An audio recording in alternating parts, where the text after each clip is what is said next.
You're listening to Crow's Cast, a podcast by USF St. Petersburg's student newspaper, The Crow's Nest.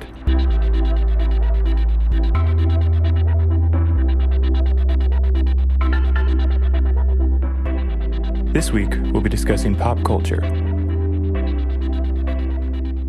Hello, and welcome to Crow's Cast. My name is Sophie Ojdanic, and I'm the editor-in-chief of The Crow's Nest. I'm here with my creative director, Darnell, and my staff reporter, Edyn.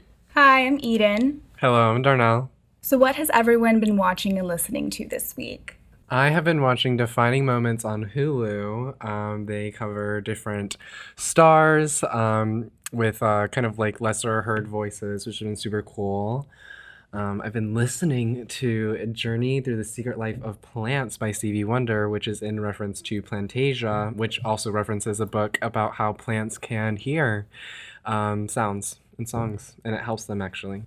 So I have been watching a couple of different things this weekend. Mostly I watched Criminal United Kingdom. So the second season of that show just came out, and it's 4 episodes instead of 3, and it delved further into different interviews based on a variety of crimes instead of just murder. I noticed the first season focused a lot on murder, and now it showed like the diverse perspectives into different crimes, so it was super interesting. On a less deep note, I watched Dancing with the Stars and All Elite Wrestling.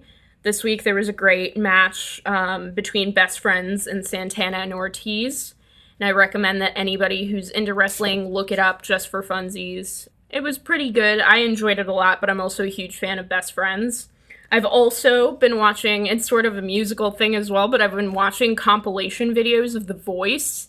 So I'll start at like 8 p.m. and then realize it's like midnight and I need to go to bed.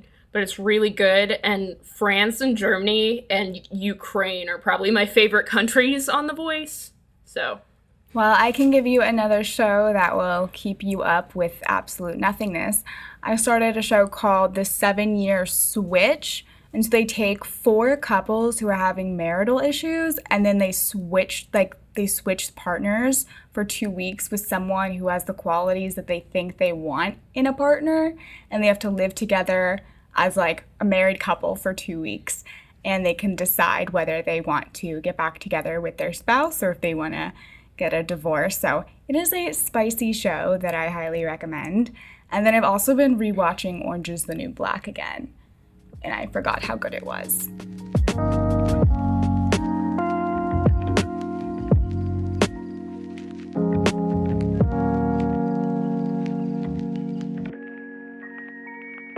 and now we'll get into this week's, or this couple of weeks, pop culture news, starting with a possible ban of TikTok in the United States. Darnell? So, yes, for a long time, it was a running thing that TikTok would be banned because of security reasons.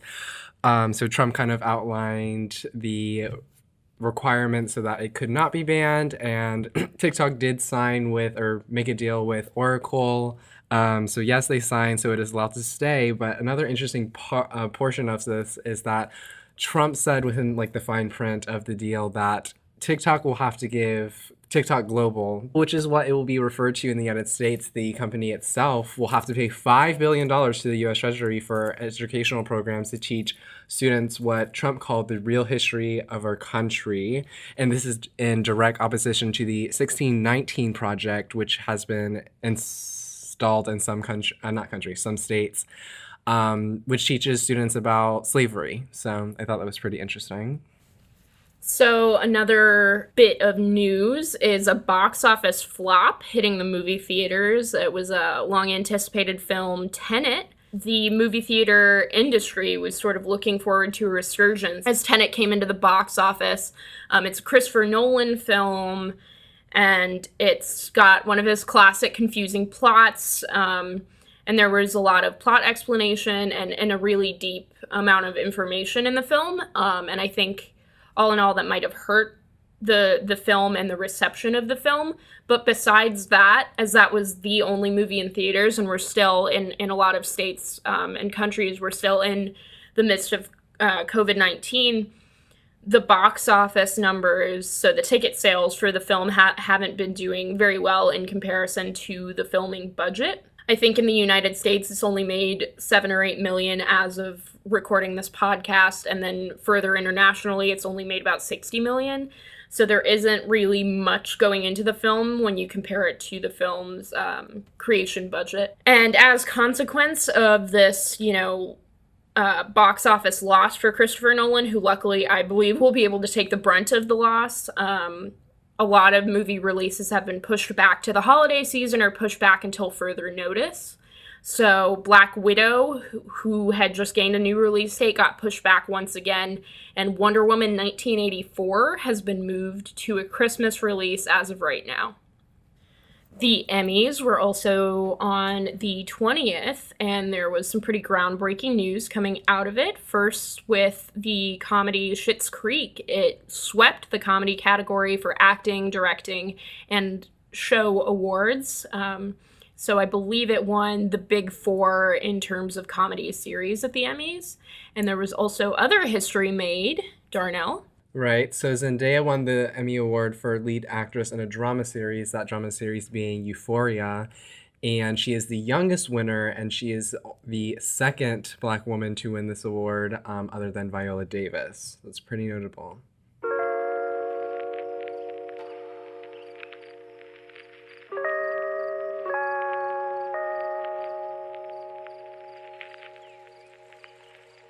And now we get into this week's lightning round, which is a series the Crows Cast has started, in which we ask each other questions that we'll answer as quickly as humanly possible, and move on from there. So I will start with my question, and then we'll move on to Edyn, and then Darnell, and we'll each get our answers for that. So my first question is, who's your favorite woman in pop culture? Darnell, do you want to start us off? Easily Taylor Swift. Okay, I'm gonna have to go with Lady Gaga, both in music and as an actress in her movie. I think for me, I'll go back to wrestling on this one, and I'll say AJ Lee, who was a wrestler in the women's division, and she now does book series and other comic book and film-related work. That's a really good pick.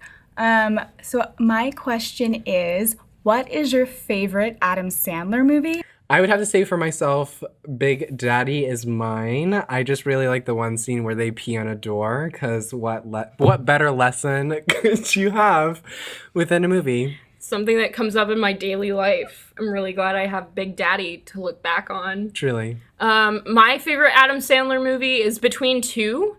So it'd be Blended, which is where his and Drew Barrymore's families sort of come together after a divorce, and they go on a vacation together by accident, I believe, if I'm remembering properly. And I don't know, it's a weird rom-com, but it works. And then I also liked Murder Mystery with Adam Sandler and Jennifer Aniston. My personal favorite is I Now Pronounce You, Chuck and Larry, where he has to fake a marriage to his best friend for insurance purposes. It sounds boring, but it's very interesting, and I highly recommend. And now my time to ask the question, if you could hold hands with any celebrity, who would it be? Okay, I'll start with this one off. I would go with Bernie Sanders. I feel like it would be incredibly comforting and would give me a sense of wholesomeness. I think it's the only pick. For me, I would like to hold hands with Tom Hardy, because that would be the start of our budding romantic relationship. It would just be me and Tom Hardy holding hands forever. I would have to say Britney Spears. I just really feel like she's going through a lot of things, and she has been for a long time, and sometimes I just feel like she just needs someone to hold her hand and tell her, it's going to be okay. You don't have to burn down your kitchen. So. Classic Britney. All right, so for the last segment of Crow's Cast Pop Culture, we have our upcoming releases. Because of COVID-19 and how movie theaters are going, these are always subject to change. But as of right now, September and early October are looking at the releases of the new James Bond movie, No Time to Die, as well as the sequel to Murder on the Orient Express called Death on the Nile. On October 2nd, the video game Star Wars Squadrons is coming out. And then later on this month, a new album from 2 Chainz is coming out called So Help Me God. We'll see you next week with the second political episode of Crow's Cast. Make sure you subscribe and turn on that notification bell to get updates on when our videos come out.